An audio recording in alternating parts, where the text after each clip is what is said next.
Hey, I'm Kiesza, and I'm presenting to you my next volume of music, which is called Dancing and Crying Volume 1.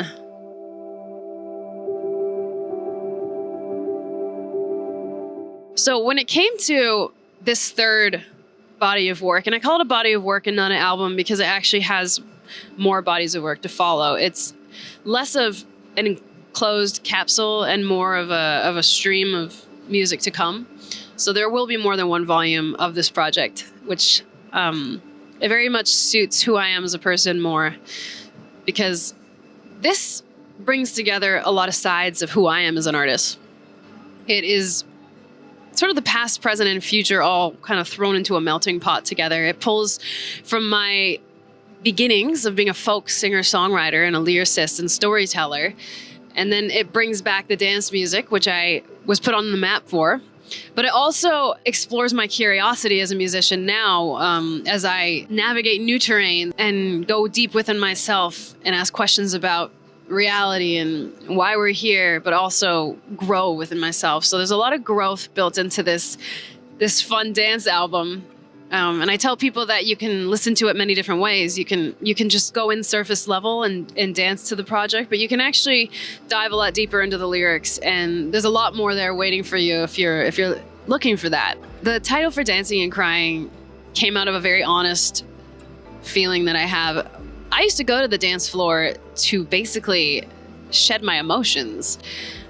It was really tough coming up as a musician and just kind of finding my way into the music industry, especially in New York, where I really got my feet on the ground. Doors just weren't open. And I'd have very tough weeks and a lot of letdowns.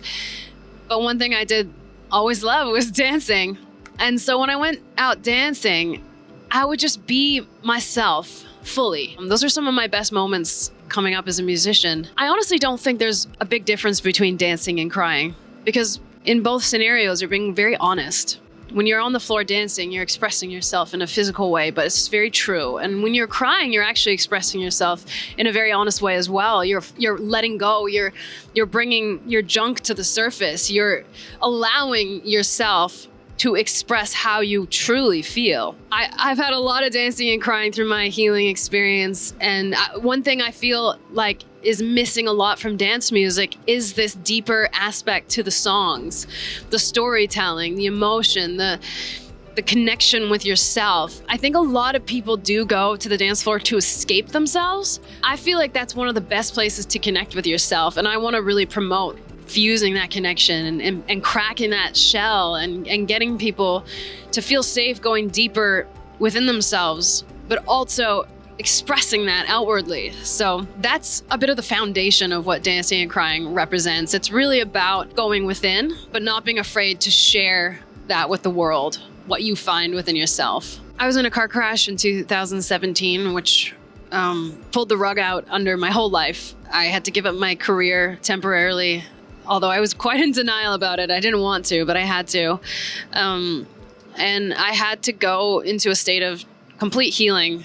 And in this process, I actually realized that the people around me in my life that I'd chosen as my core center social group, a lot of them didn't care that much about what happened. A lot of them didn't reach out. A lot of them didn't actually really care. And it was quite a shocking experience when I realized that the people I had chosen as the ones that mattered most in my life, the people that I was going to give my energy to the most, were the ones that cared the least. And it set me off on a whole new journey where I wanted to be surrounded by people who actually did care and who I cared about, who loved me. It wasn't about just getting to the highest level in whatever I was doing, but it was about actually truly putting my heart into every aspect of my life, not just the music, everybody that was involved in it, everyone on my team, all of my friends.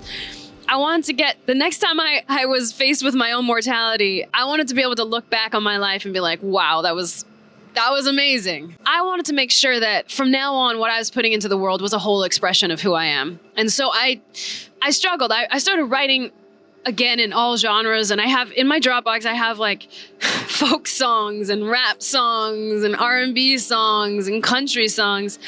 And then one day I was just kind of like, well, why don't I just all put it all together into one sound and not worry about what genre or playlist it goes on. I'll let people figure that out for themselves. And, that's up to everybody else. I'll just throw together. I want every song to be a whole expression of who I am.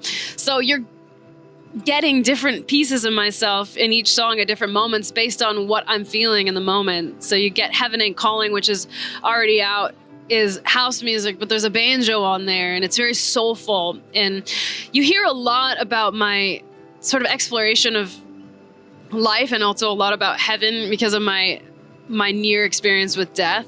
But some of the songs to come, which I'm so excited about, are just like folk yodeling and rock and roll. Just, I don't know. There's just really a lot coming. And it's fun. And you're going to get to know me for real as an artist and as this wild being that I am. And I really want to encourage other artists out there to not be afraid to show all these sides of themselves. Because honestly, I think that's what the world needs. We just need people to be fully who they are. Honestly, this has been the most fun I've ever had making music in my entire life. So I'd say I Go Dance is maybe the one that, from an industry perspective, is like the big dance song. It's very simple, it's very hooky, and it doesn't seem to be very deep until you get to the one verse. There's only one verse and the rest is just a repetitive hook. But actually, it is quite deep. The conversation that preceded this song that is seemingly about pole dancing was actually talking about how in every aspect of our life, we're actually trying to heal ourselves. And that extends to the darker places that we go, the bars and the clubs and the drinking. And my friend and I'd begun writing I Go Dance ahead of bringing on one of my best friends, who's an incredible songwriter, Kiesza. And I just wanted someone to help bounce my ideas off of and help explore these perspectives that I was looking at. And so I brought up I Go Dance, and we went into this long discussion about healing. We were thinking about pole dancers, actually, how they are these almost like, I can't even remember the full conversation, but we're comparing them to angels and exploring the healing aspect of a strip club. And out of there came I Go Dance. But it's not just about that. I mean, it's such a simple song. It can really apply to so many different areas of life, but that's where the song came out of in discussion. And I know why you came. You don't have to say. I can be the love that you want to feel. You can play the game, we can play the game, but you know your place. I might take what you got, but you get the thrill. I know what I am, baby. What are you? I'm the paradise in your broken mirror. Heal you from above. That's what angels do. You create your hell. I make it disappear. So it's like these momentary moments of trying to forget our pain. But then you get to a song like Strangers. And that song was written kind of like a movie.